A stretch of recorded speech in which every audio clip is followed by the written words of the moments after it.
Hey, happy Sunday. So I just deleted the last live. I did not like it. I was listening to what was going on upstairs. My 3-year-old is getting potty trained, and sometimes it can be a battle. But anywho, welcome to Birth of a Doula. This video is going to talk about the different medical professionals that you'll meet during the birthing process and how their roles differentiate from a doula. So again, a doula gives you the emotional, physical, physiological, and advocacy support. Also, birth doulas are with you during the entire process. Whether you have one that switches with another one because the hours of labor run long and you want us to be at our best and have energy to be able to support you correctly. You don't want your doula passing out during your birth because she doesn't leave or doesn't have a sub. So, a birth doula will be with you during the entire time of your birth. That's a plus.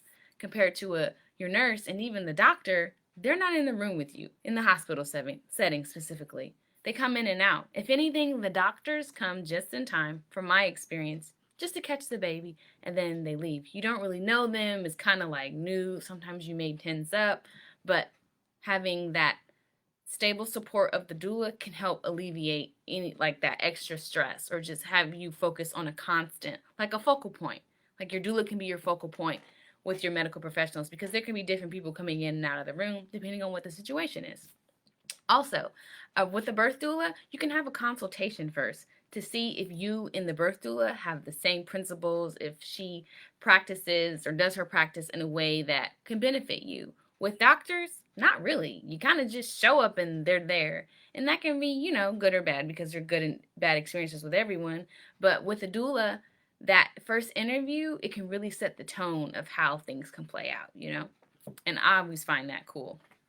Doulas, as of yet, in some cases, depending on how the invoices are written, they can be reimbursed by your insurance. But that does not mean the insurance will pay outright for them, at least in Ohio.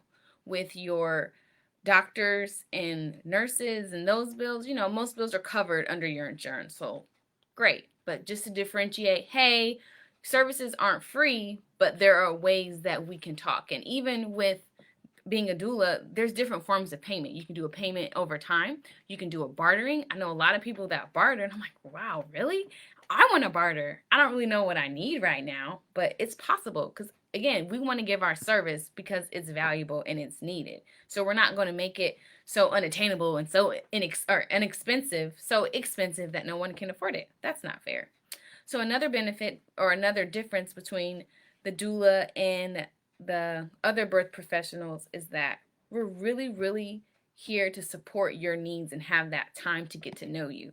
A lot of times with the doctors and the nurses, again, they're in and out. There's not much time to build a rapport to understand you as a person because a lot of times how people navigate in the world and how they behave has to do with some trauma.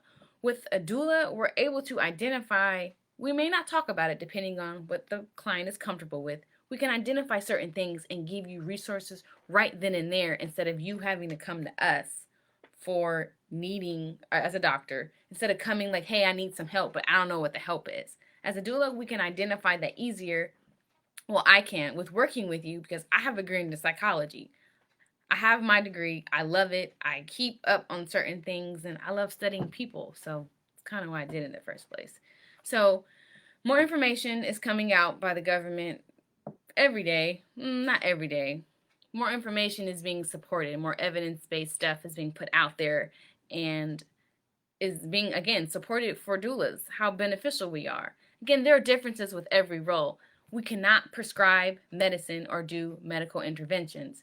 That is the role of a doctor, your nurse midwife, sometimes your midwife, depending on where you are. But we don't do that stuff. We more help you with the holistic and non-pharmacological type of interventions, which again can be just as beneficial. But there are some times that, hey, what we're doing just is not working because you have other things going on. So you have to get a doctor. But there's benefits to both. So start doing your research, mothers, grandmothers, who's ever interested, start doing your research because again, you want that comfort, you want that full support during your whole birthing process. You want to be able to know who you're coming to. Like, do I want to make an appointment with him? No, I want to find somebody else. perfectly fine, perfectly acceptable, because that's a part of the process. We make the process easier because we want people to learn and understand how important our work is, you know? But just a tidbit, and wherever everyone is, stay safe, keep on your mask, clean your phone. I clean my phone every single day. I kid you not. Clean your phone. Wash your hands. Don't touch your face and your nose. And stay warm because it's fall time and I can't stand the weather. But anywho, see ya.